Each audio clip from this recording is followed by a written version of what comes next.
can only be made by hand, but it used to be made all across the country in old malting houses. What I'm going to do is put some modern pale ale malt in this basket, and then that's going to be suspended over a fire of oak. And what we'll see in a minute is, as the heat comes off the fire, the malt will start to snap and pop, a bit like popcorn. And for those of us who are here today, we actually get a lovely smell of like popcorn and roasty malt.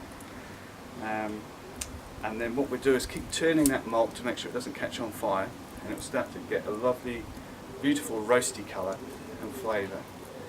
And once it's all done and we've got this roasted malt, we'll then tip it over here where it will cool off rapidly, and that makes sure that the enzymes in the malt remain intact, and from that we can then make beer directly just from this malt with no other addition of malt.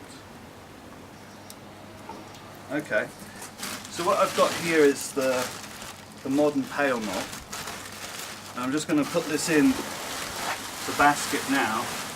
Now back in the day, this obviously wouldn't have been a small basket like this. This would have been a wire floor that spanned across the kiln. So it would have been, I'm not sure quite how big in terms of diameter, but it would have taken several men to take the grain in and pour it across this floor with long rakes. So I'm looking for a depth of a good couple of inches.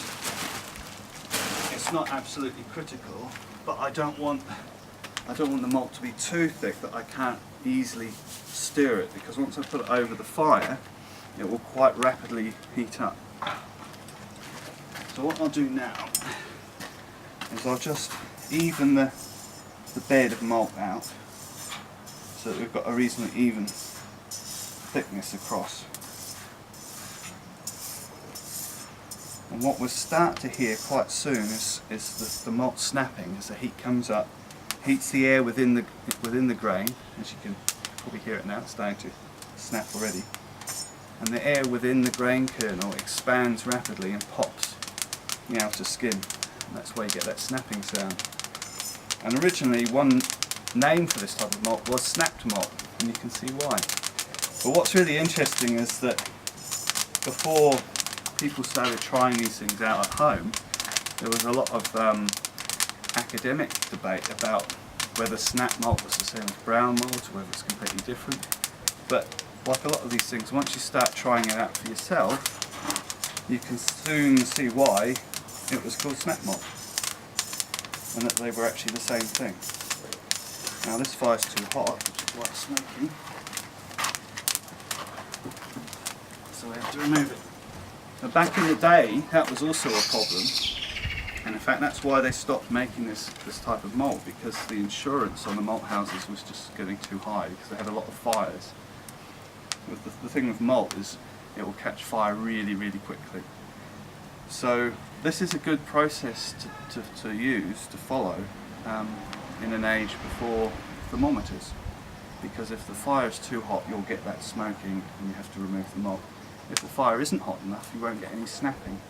So you don't really need a thermometer to get the malt right, you just have to listen and see what's going on and react to it. So what I'm going to do is just stir this. You can see that there might be one or two slightly charred grains, but if we respond quite quickly, it won't ruin the whole batch of malt. So what we need to do now is just let the fire die down a little bit, give it a couple of minutes, and then we'll put the malt back on, and we try and get that sweet spot where we can get the malt on the fire, it's snapping, and we get the lovely flavours and aromas, but where it's not catching on fire.